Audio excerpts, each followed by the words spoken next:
ಪರಬ್ರಹ್ಮ ತಸ್ಮೈ ಶ್ರೀ ಗುರವೇ ನಮಃ. ಇವತ್ತು 5ನೇ ಶ್ಲೋಕವನ್ನ ಪಠಣ ಮತ್ತೆ ಅದರ ಅನುವಾದವನ್ನ ಭಾವಾರ್ಥವನ್ನ ತಿಳ್ಕೊಳ್ಳೋಣ. 5ನೇ ಶ್ಲೋಕವನ್ನ ನಾನು ಹೇಳ್ಕೊಡ್ತೀನಿ, ನೀವೆಲ್ಲ ಹೇಳಿ.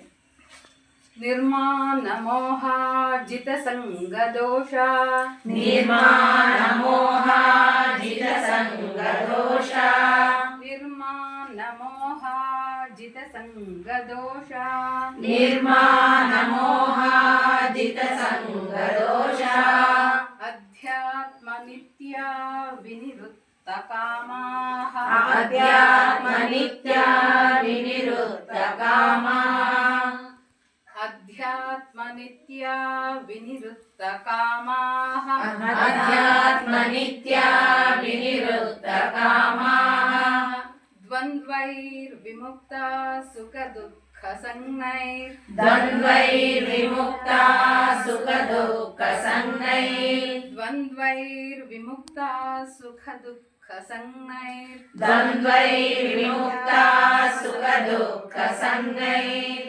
ಗಚ್ಚಂತ್ಯಮೂಢಾ ಪದಮವ್ಯಯಂತತ್, ಗಚ್ಚಂತ್ಯಮೂಢಾ ಪದಮವ್ಯಯಂತತ್, ಗಚ್ಚಂತ್ಯಮೂಢಾ ಪದಮವ್ಯಯಂತತ್, ಗಚ್ಚಂತ್ಯಮೂಢಾ ಪದಮವ್ಯಯಂತತ್, ನಿರ್ಮಾಣ ಮೋಹಾಜಿತ ಸಂಗ ದೋಷ, ನಿರ್ಮಾಣ ಮೋಹಾಜಿತ ಸಂಗ ದೋಷ, ಅಧ್ಯಾತ್ಮ ನಿತ್ಯ ವಿನಿವೃತ್ತ ಕಾಮಾಃ, ಅಧ್ಯಾತ್ಮ ನಿತ್ಯ ವಿನಿವೃತ್ತ ಅಂತ ಹೇಳಿದರೆ ಮಿಥ್ಯ ಅಹಂಕಾರ ಮತ್ತು ಭ್ರಾಂತಿಗಳಿಲ್ಲದ ಅಂತ. ನಿರ್ಮಾಣ ಅಂದರೆ ಇಲ್ಲಿ ಅಹಂಕಾರ, ಸುಳ್ಳು ಅಹಂಕಾರ, ಮಿಥ್ಯ ಅಹಂಕಾರ ಮತ್ತು ಭ್ರಾಂತಿಗಳು, ಮೋಹ ಅಂತ ಹೇಳಿದ್ರೆ.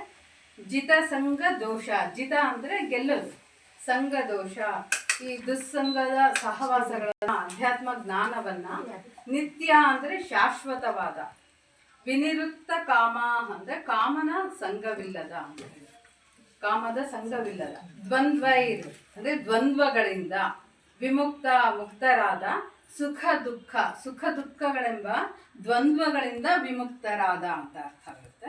ಸಂಜ್ಞೈ ಅಂದರೆ ಎಂಬ ಅಂತ ಇಲ್ಲಿ. ಗಚ್ಚಂತೆ ಮೂಢ ಪದಮವ್ಯಯಂತದ್ ಅಂದರೆ ಅವ್ಯಯ ಅಂತ ಹೇಳಿದ್ರೆ ಶಾಶ್ವತವಾದ, ಪದಂ ಅಂದರೆ ಸ್ಥಿತಿಯನ್ನ, ಅಮೂಢ ಅಂತ ಹೇಳಿದ್ರೆ ದಿಗ್ಭ್ರಮೆಗೊಳ್ಳದವರು, ಗಚ್ಚಂತಿ ಹೊಂದುತ್ತಾರೆ.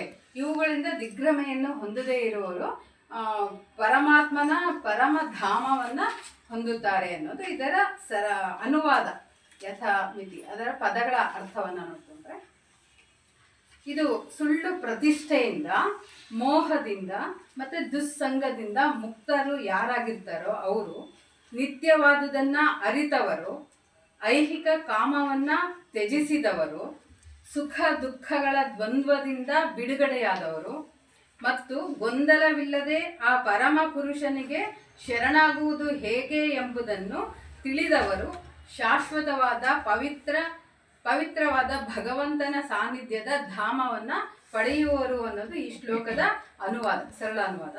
ಇದರ ಭಾವಾರ್ಥವನ್ನ ಅಂದರೆ ವಿವರವಾಗಿ ಇದನ್ನು ತಿಳ್ಕೊಳ್ಳೋದಾದ್ರೆ, ಇಲ್ಲಿ ಈ ಶ್ಲೋಕದಲ್ಲಿ ಶರಣಾಗತಿಯ ಪ್ರಕ್ರಿಯೆಯನ್ನ ತುಂಬ ಚೆನ್ನಾಗಿ ವಿವರಣೆ ಮಾಡಿದ್ದಾರೆ, ವರ್ಣಿಸಲಾಗಿದೆ. ಮೊದಲನೇ ಅರ್ಹತೆ ಏನಂದ್ರೆ, ನಾವು ಇದನ್ನ ಶರಣಾಗತಿಯ ಪ್ರಕ್ರಿಯೆ, ದೇವರಲ್ಲಿ ನಾವು ಶರಣಾಗಬೇಕು ಅಂದ್ರೆ ನಮಗೆ ಯಾವೆಲ್ಲ ಅರ್ಹತೆಗಳು ಇರಬೇಕು ಅಂದ್ರೆ, ಮೊದಲನೇ ಅರ್ಹತೆ ಅಂದ್ರೆ ಮನುಷ್ಯ ಗರ್ವದಿಂದ